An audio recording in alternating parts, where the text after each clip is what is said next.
Hello mga ka-trip, good morning. Ngayon naman po, alis muna tayo dito mga ka-trip sa bahay. At pupunta tayo doon sa kabilang bahay, kila mama. At doon tayo magluluto. Magluluto po kami ng santol na ulam.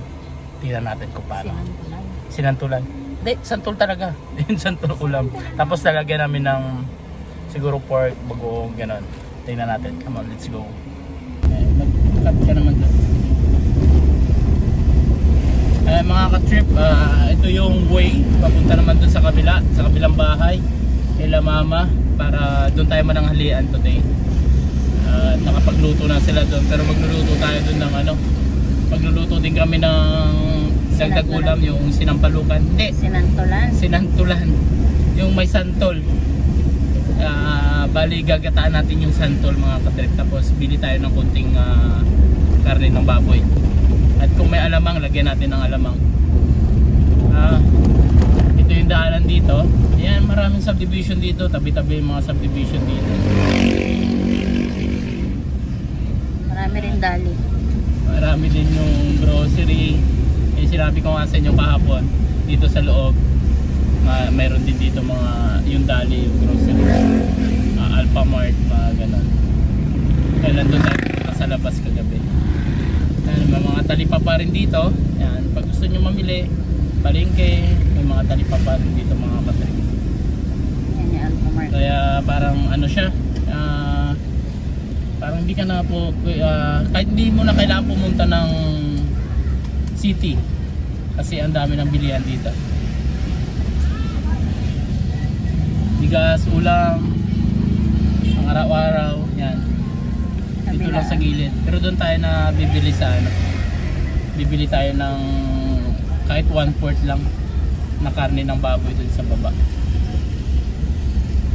Doon na pagpapasok na kala mama.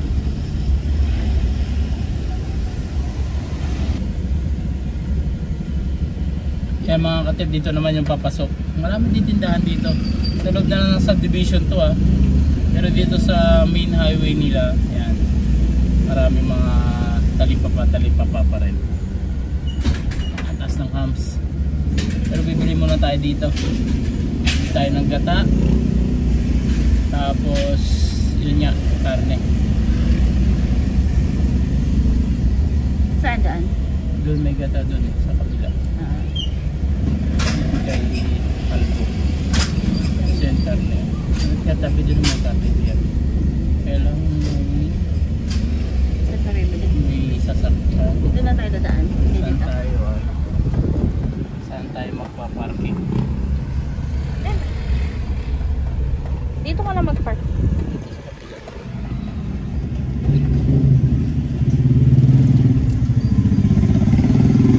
Yan, pwede ba dito?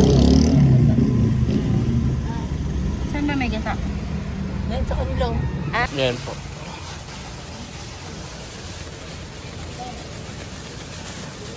Thank you. Ayan, alamang tsaka yung karne. Yung gata na lang. Kaya! Ito yung gata natin. Ayan, pipigain na yan.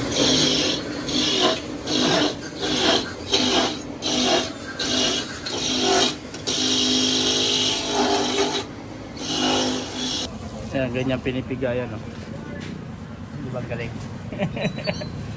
Kaya ganun lang, no? Gana na siya. Pumili ka rin? Gata rin? Ayan mga ka-trip, ito na yung ano tawag dito, hinahalo na yung santol.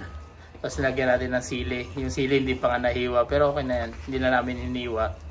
And nilagyan na rin ng gata at saka alamang. And meron siyang kunting karne ng baboy. Mamaya tingnan natin pag naluto.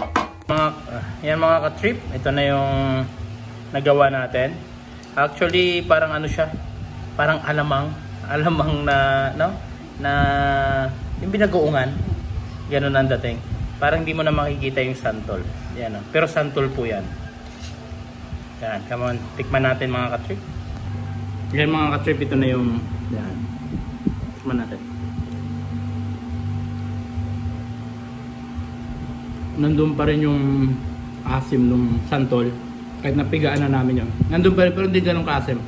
And then yung nilagay namin alamang, tsaka yung gata, tsaka yung spicy. Kaya subukan nyo na to.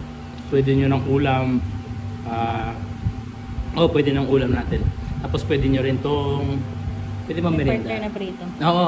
Halimbawa, meron kayong mga pritong isda or ano, pwede nyo na tong kainin. Santol lang tong mga katrip. Prutas, gawin natin ulam. Kaya mga katrip, come on! It's it! Yummy! Bye-bye! Huwag niyo po kalimutan mag-like, share, and subscribe. Click the notification bell para lagi po kayong update sa aming bagong video. Thank you so much and God bless po sa lahat. Bye-bye!